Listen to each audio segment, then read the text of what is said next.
શ્રી ગોવિંદ ગુરુ યુનિવર્સિટી ગોધરાના ઇતિહાસ વિભાગના વિદ્યાર્થીઓ દ્વારા 2 દિવસીય પ્રવાસનું આયોજન કરવામાં આવ્યું હતું, જેમાં 54 વિદ્યાર્થીઓ તથા બધા અધ્યાપકોએ ભાગ લીધો હતો।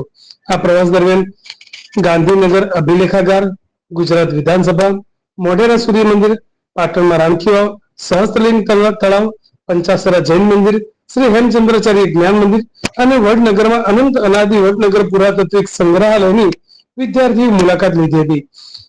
ગાંધીનગર અભિલેખાગારની મુલાકાત દરમિયાન પ્રોફેસર શૈલેષભાઈ સોલંકી દ્વારા ઇતિહાસ અભિલેખાગારનું મહત્વ તેમજ દસ્તાવેજોની સાચવણી વિશે વિસ્તૃત માહિતી આપવામાં આવી હતી।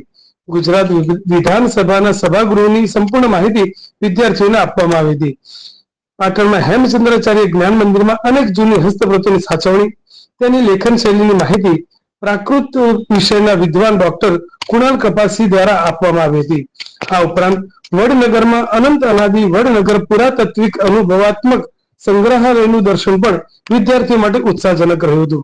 આ પ્રવાસની મંજૂરી આપવા બદલ શ્રી ગુરુ ગોવિંદ યુનિવર્સિટીના કુલપતિ શ્રી પ્રોફેસર હરેશભાઈ કાતરિયા સાહેબ અને કુલ સચિવ ડોક્ટર અનિલભાઈ સોલંકીનો વિભાગીય અધ્યક્ષ દિલીપભાઈ કતારિયાએ આભાર માન્યો હતો અને આ પ્રવાસ એક મકાનમાં એને સાચવીને રાખે, એટલે કે જૂની હસ્તપ્રતો જે છે એને મકાનમાં સાચવીને રાખે। હવે એ મકાનો જે હોય એને ભેજ લાગ્યો, જૂના મકાનો હતા એમાં ભેજ લાગી જાય, ક્યારેક ઉંદર વગેરે આવે, કંઈક જીવાત વગેરે થાય અને આપણે જોઈએ છીએ કે ભાઈ કાગળ જે છે બરાબર એમાં જીવાત લાગી જાય, એ નુકસાન કરે।